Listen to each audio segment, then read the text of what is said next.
Martha Lewis considered herself the protector of her quiet suburban neighborhood until one call to the police shattered her carefully curated world.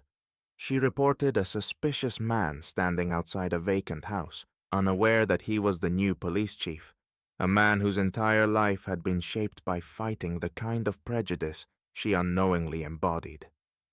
As their worlds collided, Martha was forced to confront the ugly truth about her own biases, setting off a chain of events that would expose deep-seated racism and turn the neighborhood upside down. What happened next will shock even those who think they've seen it all. But let's start from the beginning. Martha Lewis was the quintessential suburbanite, her entire life orbiting around the serene routine of her cozy neighborhood. She was a woman in her early 50s, with neatly styled graying blonde hair and a penchant for pressed slacks and pastel cardigans. Her house, like the woman herself, was immaculate. A two-story colonial with freshly painted shutters, a meticulously trimmed lawn, and flower beds bursting with color. Martha had lived in the neighborhood for over 20 years and considered it her personal responsibility to maintain its pristine reputation. Every morning, she would sit at her kitchen window, sipping her favorite hazelnut coffee from a dainty porcelain mug. From this vantage point, she could observe her street, a row of identical, well-maintained homes lined with driveways and manicured hedges. It was her ritual to survey the scene for anything or anyone that seemed out of place. Her neighbors were used to Martha's vigilant nature. Some appreciated her sense of order, while others found her nosy and overbearing. She didn't care much for their opinions. Martha believed she was doing her part to uphold the peace and security of their idyllic community. That morning was no different. As the sun spilled golden light across her cul-de-sac, Martha stood by the window, her blinds slightly ajar, coffee steaming in her hand. Her gaze flitted from the mail truck to the young couple jogging with their Labrador, and then to the house next door, which had been vacant for months. That's when she saw him. A black man was standing on the sidewalk in front of the house, dressed in a crisp button-down shirt and slacks. He held a leather briefcase that looked polished but out of place against the suburban backdrop. Martha's eyes narrowed. She felt a prick of unease. Who was he? Why was he here? The house had been unoccupied ever since the previous owners moved out after a job transfer. There had been no signs of new tenants. Her mind raced through possibilities. Maybe he was a realtor or an appraiser, or maybe he wasn't. The thought made her chest tighten. She glanced back at her spotless kitchen, as if the orderliness there could reassure her. But no, something felt off. She stepped closer to the window, peering through the blinds for a better look. Her heart quickened. It didn't help that stories of burglaries and trespassing, most of them from sensationalized news reports, played in her mind. The neighborhood had always felt like a bubble of safety, and she was determined to keep it that way. Picking up her phone from the counter, Martha hesitated for a brief moment, but only a brief one. This wasn't about race, she told herself. It was about safety, about doing the right thing. What if she didn't act and something happened? The thought of failing her self-imposed role as the neighborhood guardian was unbearable. She dialed 911, her fingers moving automatically across the screen. When the operator answered, Martha described what she saw. "There's a suspicious man loitering outside the vacant property next door," she said, her voice steady but edged with urgency. "He's probably trying to break in." The operator asked a few standard questions, which Martha answered dutifully. Yes, the house was empty. No, she hadn't seen him enter. Yes, he looked like he was waiting for something. But for what, she couldn't say.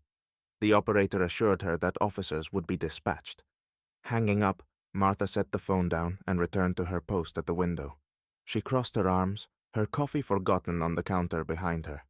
Her unease began to mingle with a sense of righteous justification. This was why she watched over the neighborhood. She had no problem making uncomfortable calls if it meant maintaining order. But as she continued to watch the man standing calmly by the sidewalk, she couldn't shake a nagging feeling, an uneasiness that wasn't just about him, but about herself. Shrugging it off, Martha told herself she had done the right thing. After all, Being vigilant was what kept neighborhoods like hers safe. What she didn't know was that the man outside wasn't just anyone, and her decision to call the police would unravel everything she thought she knew about what it meant to protect her community. Within minutes, a patrol car arrived. 2 officers stepped out, approaching the man with caution. Martha, still watching from her window, felt a surge of satisfaction. Finally, someone was taking action. "Excuse me, sir," one officer said, his hand resting on his holstered weapon. "Can you tell us what you're doing here?"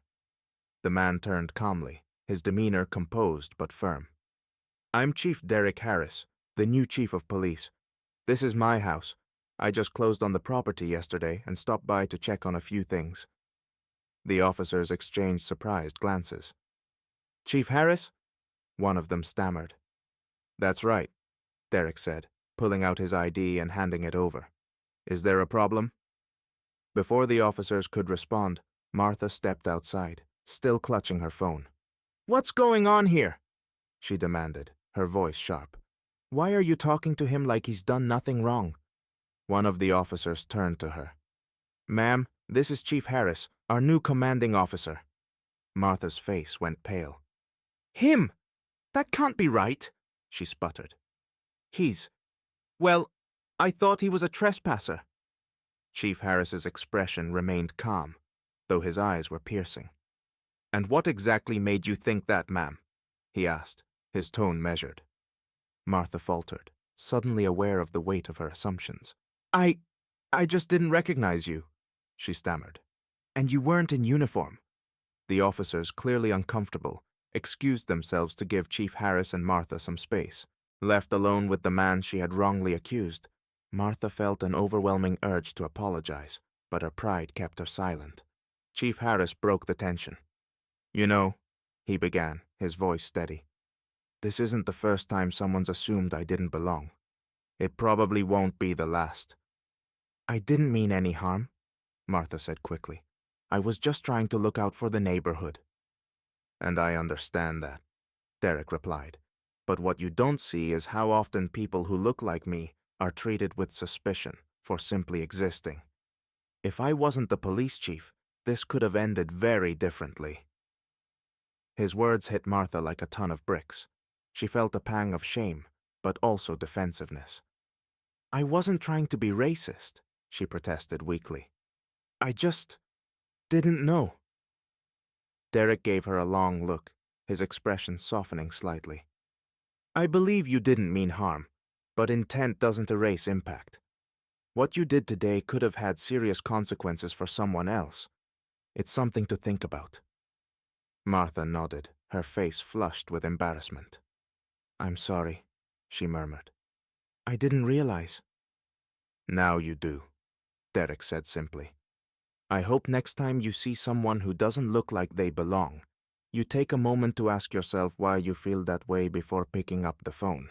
In the days that followed, Martha found herself reflecting deeply on the encounter. She couldn't shake Derek's words from her mind. For the first time, she began to question the unconscious biases she carried. Meanwhile, Chief Harris made it a point to introduce himself to the neighbors, attending community meetings and building trust. He didn't mention the incident with Martha, but the story spread through the grapevine, becoming a topic of quiet discussion. One afternoon, Martha mustered the courage to knock on Derek's door.